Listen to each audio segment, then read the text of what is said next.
mamas. Something has shifted. Something has shifted in the fabric and of time and space in the past 72 hours. Something has felt deeply off. And maybe I'm the only one that is thinking that is feeling that, but please let me know if you felt a little funky this week. There has been four specific events that have happened to me, or just happened in general, that have just broken reality around me. And I'm going to sit on the floor. I'm going to hold my tripod that does look like anal beads. And I'm going to share them with you today.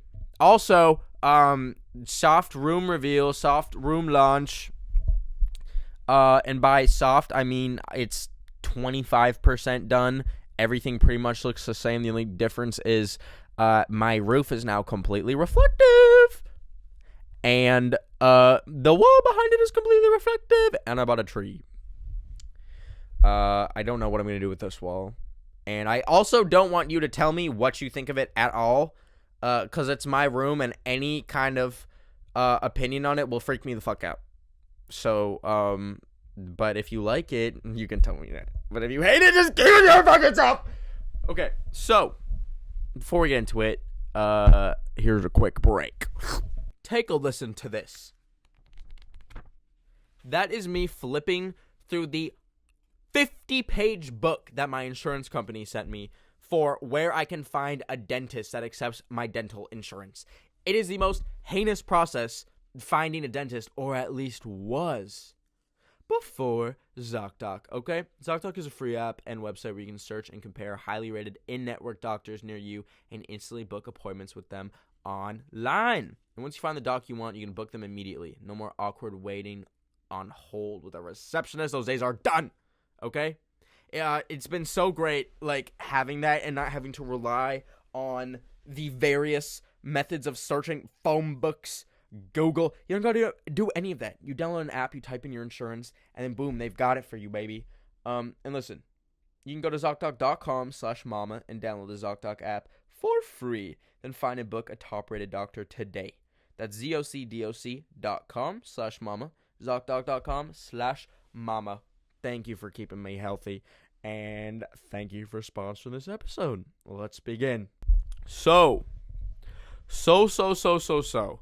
The first event that has been reality shifting to me, that has been utterly discombobulating, was, and if you follow me on anything, I posted this on everything because I was tweaking out when it happened. I met my clone. I met my doppelganger, Iñaki Godoy from One Piece. I met him in person. We got a picture side by side, and I'm gonna tell you just how it happened. Okay, so this was not something that was planned. This was not something that I thought was ever going to happen. But picture this, okay? Thursday night, my ass is sitting right in that chair, and I'm getting ready to lock in Fortnite for 7 hours straight with my friends. I'm gonna have a blast. And then my roommate comes downstairs and he's like, "Hey, I got an extra +1 ticket to the world premiere of Avatar: The Last Airbender." Now, he's a huge fan, but me personally, I've only seen 10 episodes of it, okay? I'm not that tapped into it, but I can appreciate it. And I was excited because I've seen a little bit. I know the gist of it, or the gist of the first 10 episodes of it. And strangely, so funny enough, following the path of me stealing everything from Josh Richards, it was supposed to be Josh Richards that was going to go with him, but there was a scheduling conflict or something, I don't know, but I ended up getting Josh Richards' ticket. The way I had his YouTube play button for the longest time, got his ticket. At some point, maybe I'll have his debit card pin. I don't know. We'll see. We'll see where my life goes. But anyways, so I was like, oh, hell yes, I will go. And I had an hour's notice, so I put together a fit. Fun fact, okay, so what people in LA do is they will wear a fit to an event, and then they will retire it forever, or like throw it away if it's like Shein or like maybe Depop it. But what I do is I have a roster of like 3 to 4 fancy outfits that I will I just broke the anal beads, I think. A roster of 3 to 4 outfits that I rotate wearing to the same events, left, right, and center, until finally maybe I get a good picture in it, and then I decide to retire. And by retire, I mean put it in my closet for 2 years and then bring it back 2 years later, and no one fucking remembers. And I've done it so many times.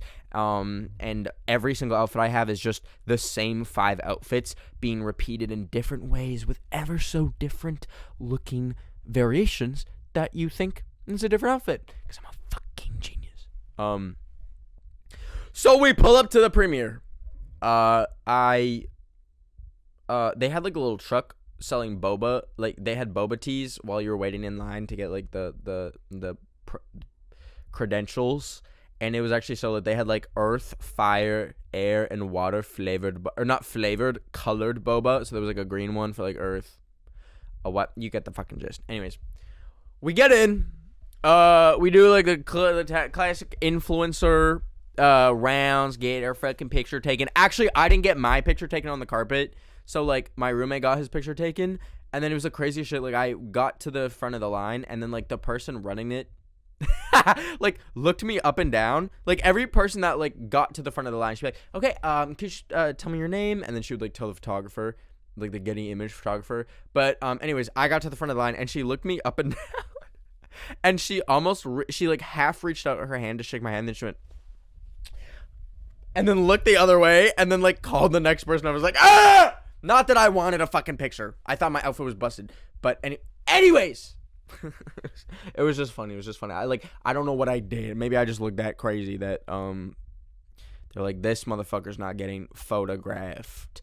But anyways, we left the carpet area, and then I just look into the distance.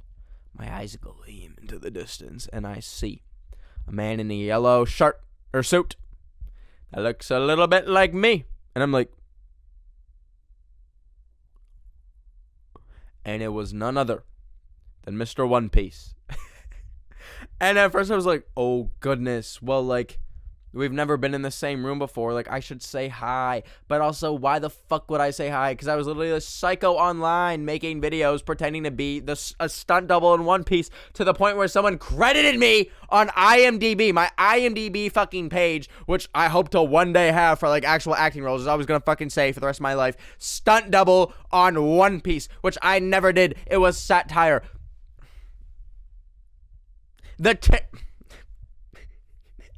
The TikTok that I made with all of that, like, it wasn't ever like I was like earnestly trying to fool people that I was in One Piece. I literally made a TikTok saying that I was a clone, that the Netflix corporation cloned Iñaki, or cloned me, and uses my physical clones as body doubles. People saw that and still thought that I was actually an extra on One Piece. I made a whole episode ranting about that before, but anyways, but I was like, okay, what would I possibly say to this man? Like, if I were him, if the roles were reversed, I would stay 10 feet away at all times from me. Like, that is such a, I don't know, I was freaky. I was a freak. And also, people took it way too far and out of control. Anyways, so he gets off the carpet. He did a lot of interviews, and then he gets off the carpet, and him and like his, like, I don't know, people like walk past, and he stops and like talks to some people in front of me, and I'm like, oh gosh, I should just do it. And I fucking sweat for some reason. Like, I literally sweat so much anytime I'm the slightest bit nervous. So I immediately am like dripping sweat. And then he stops talking to people, and he like comes past me, and we make eye contact, and I was like, hey, Iñaki. And I'm like, I don't know if you remember me, but I was your doppelganger on One Piece for like a week last year. And for a few seconds, he was like, and then he goes, ah, and like gives me the biggest hug, and it was the chillest dude ever. And he's like, no way. And he's like, we should take a picture. So we took pictures. chat a little bit, and then that was it. But an actual like universe shattering moment. I was like, what are the odds? And mind you, we had like DM'd before, like back when I posted the video. He's like, I saw your video, hi, it was funny, like a good sport about it. And then yeah, and then just super chill dude all around, truly. I want to see him get cast in so many more things, and then maybe I can actually be a stunt double or something. Anyways, so that was reality defining moment number 1. Reality defining moment number 2 is going to be so funny and crazy to talk about on this podcast, because so my glorious podcast producer Amelia, hey, I found out this last week. It's Saturday, so it's still the week. This week, I found out this week. Okay, let me fucking preface this. So I started watching this show called Girls. It's like this HBO show from like 2012 to 2017, and it's so good. It's literally just about these 4 friends in New York, and what can I say? It's a great, feel good, almost period piece show. I get that Lena Dunham is problematic. That aside, fucking genius, misunderstood genius, yada yada yada. Like you just have to see for yourself. There's a podcast that exists called the HBO Girls Rewatch Podcast, and I've seen it around multiple times. Like they'll have lots of like people that I love like listening to on the internet as guests on the podcast, and I have watched like a few of the episodes, and I found out this week that the co-host is my podcast producer. And you're probably thinking, how the heck does that happen? Like, do you not know your podcast producer? And I think we've been on Zoom once. I want to say like a year and a half ago. I'm just so fucking bad with names. I never put 2 and 2 together. So I know my podcast producer's first and last name. Like we email every single week. And then I didn't put 2 and 2 together. Like I knew that on the HBO Girls podcast that like the co-host, her name is Amelia. I did not know that it was the same Amelia. It blew my mind. It actually blew my mind. And now I'm like so excited to like I'm going to tap in to their podcast because I am tapped the fuck into watching Girls because it's such a good show.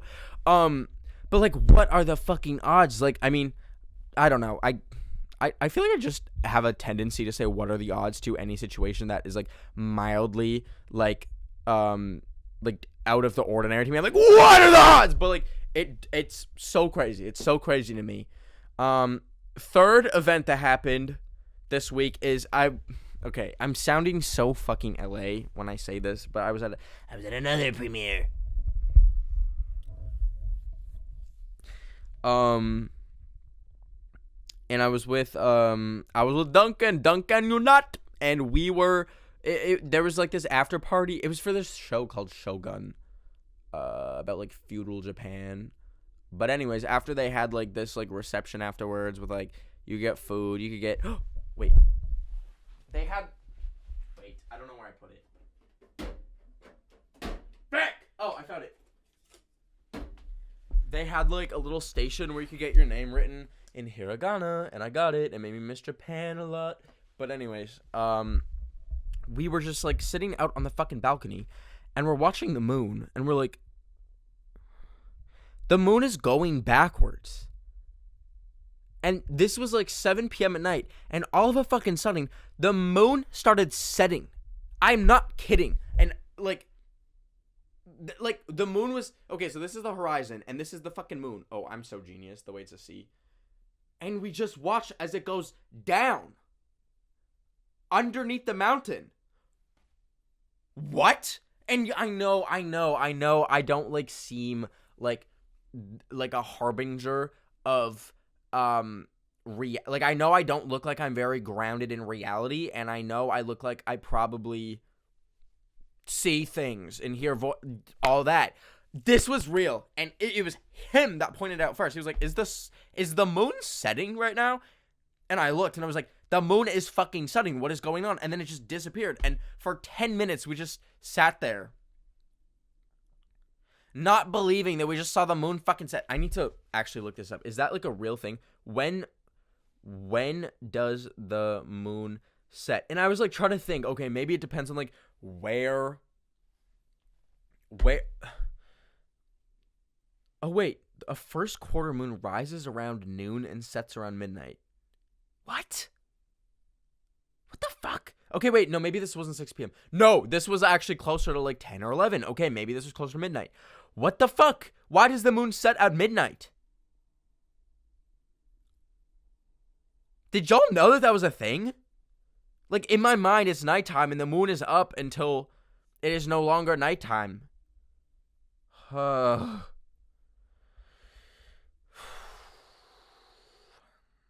Anyways, there's more events. Those were like the personal events. Now, like overall, that's just like kind of really driving home that there's been a reality shift is why the fuck is there flowers growing in Antarctica right now? I know it's like kind of a meme.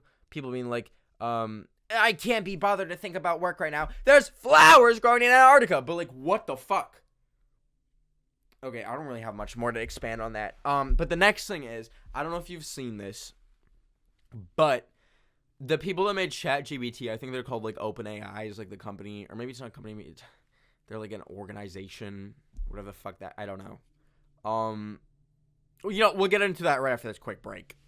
Imagine if you could never look at the ratings of anything ever again. Imagine going to a restaurant and you had no clue if it was gonna taste like dude. Okay, sorry, that didn't mean to rhyme that well, but anyways, why would you do that for your doctor? Why would you rely on the luck of the draw for the person that is going to take care of the health of your life?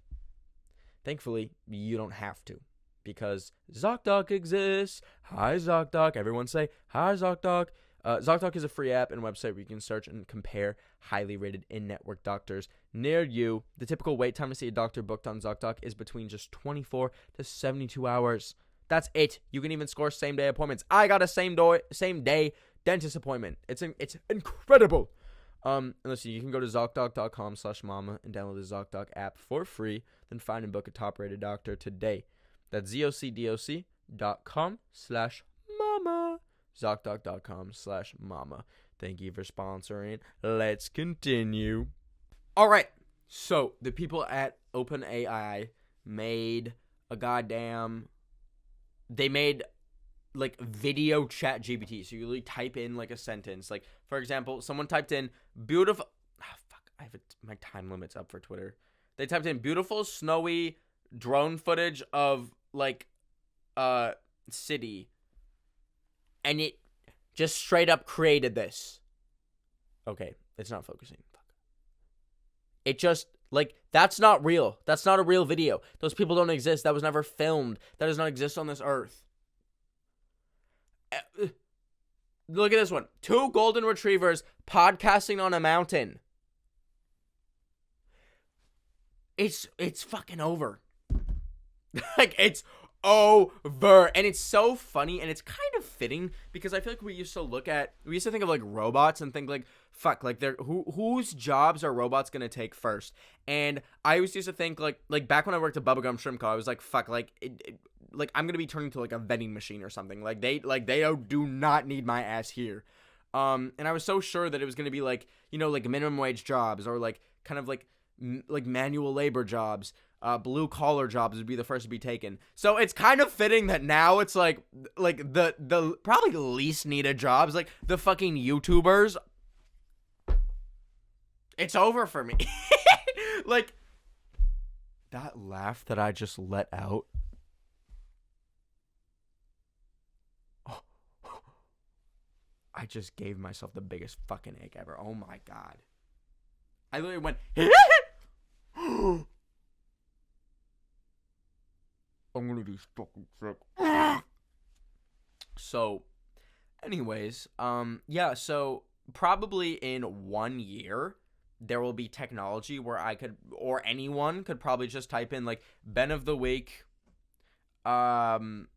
slices off own arm and then cooks it and eats it, and you will probably be able to see 4K footage of me doing that, indistinguishable from reality.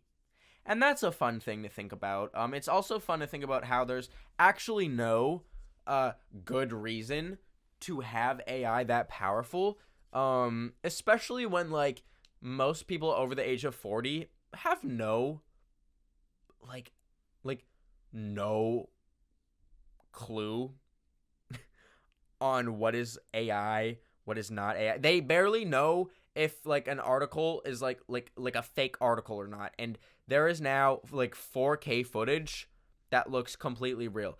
And so I give humanity maybe 5 years left. I think we maybe have 5 years before like Vladimir Putin like sees like an AI generated video of like Biden like flashing his like booty cheeks at him, or like taking a poop on like the Russian flag, and then he just like sends 9 nuclear missiles to every major city in the United States, and then there's just like nuclear annihilation. And I don't mean to be an AI doomer, but I think you know, we're kind of at a point where when I think of AI, I think of doom, and I kind of think that's where we're headed.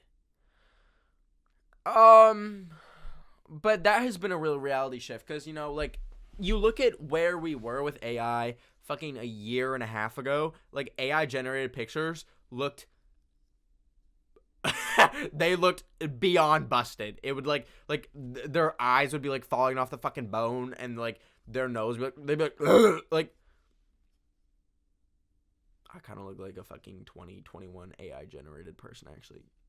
Anyways, and now we're here, and we have 4K like footage that doesn't look, that looks indistinguishable. I literally thought for a good 30 minutes when the shit got released on Twitter, I literally thought that it was like a joke, like a fucking April Fool's joke, that people were just like posting actual videos being like, yeah, this is AI. Nope, it's fucking real, and it's quite literally over for us. You think about how like pretty much no one has had an actual like college education or high school education or any education that involves like writing essays or anything like that. No one's had an actual education in probably years now. Or when the fuck did ChatGPT come out? Like 2 years ago? Past 2 years. And pretty soon, it'll be all over and we'll all be dead. I don't know where I'm going with that. It's just a little scary. And like, you know, I'm very fucking privileged. Like, duh. Like, I know I'm being like, oh no, like they're like AI's gonna come for my job as a YouTuber. Like, who? No one gives a fuck. There are like, I originally was going to school for fucking journalism.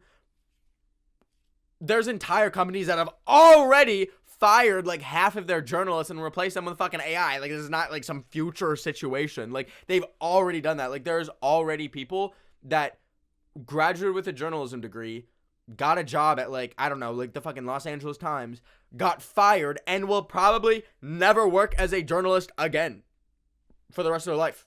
Like, we'll have to like fully start from scratch because they got replaced by AI.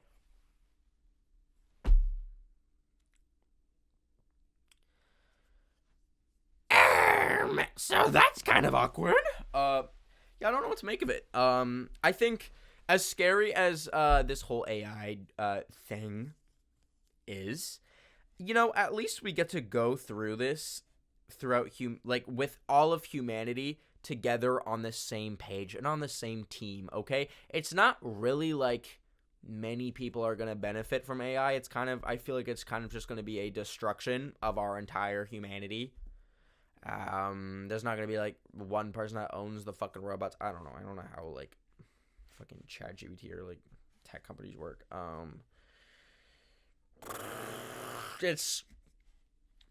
But at least we have each other. Okay? We might, like, when there's like the AI human war, we will all like band together. Also, I saw what's been really adding to like my existential dread of every time I hear the fucking letters AI is I saw this thing. It was like the chances of like doomsday level events, and there was like, oh shit, let me find it. Okay, fuck, I couldn't find it. I like just searched for like 20 minutes. But basically, if I'm gonna paraphrase, it was like the chances of nuclear war in our lifetime is like 1 in 10. The chances of this one really caught me off guard. I was like, I didn't even fucking know they were doing this. The chances of a weaponized pandemic, 1 in 30. Oh fuck, I think it was like Bill Gates has said this. I don't. And then the chance of the chance of AI turning on us and killing us all is 1 in 100. So like, I'm not the most stressed about, AI, but what the fuck is the pandemic one about, huh? What do you mean 1 in 30 chance that someone is gonna cook up like the next pandemic and weaponize it? Motherfucker, do you realize that we all can be infected by things? Unless they've like found a way to be like, kill all Canadians. I don't know. You know what? Fuck you all. I can totally see you Americans doing that. I can totally see y'all being like Joe Biden like secretly cooking like a Canadian disease that just kills all Canadians so they can like take it over. I can so see you motherfuckers doing that. Sorry. Or like, I don't know. It's all very scary, but at the same time, literally don't spend a single second of your waking day worrying about it. And as much as I just like doom spreaded, I don't really spend that much time worrying about it either, because what the fuck am I gonna do about it? What am I literally going to do about AI? What am I literally going to do about a weaponized pandemic or a nuclear war? Nothing. I'm gonna sit here on my fucking carpet. I'm gonna have good laughs with my friends on Fortnite and in real life too, because I do fucking go out and do that. I'm gonna drink boba. I'm going to learn how to cook. I'm gonna learn how to DJ, which is another form of cooking. I'm gonna play with this like little name tag toy. I'm gonna have fun. I'm gonna like hug my dog. Because there's not a single thing I can do, so why would I be stressed about it? And with that being said, let's read the drama of the week, which I'm going to we're gonna live search for again. Ew, my freaking carpet is like covered in like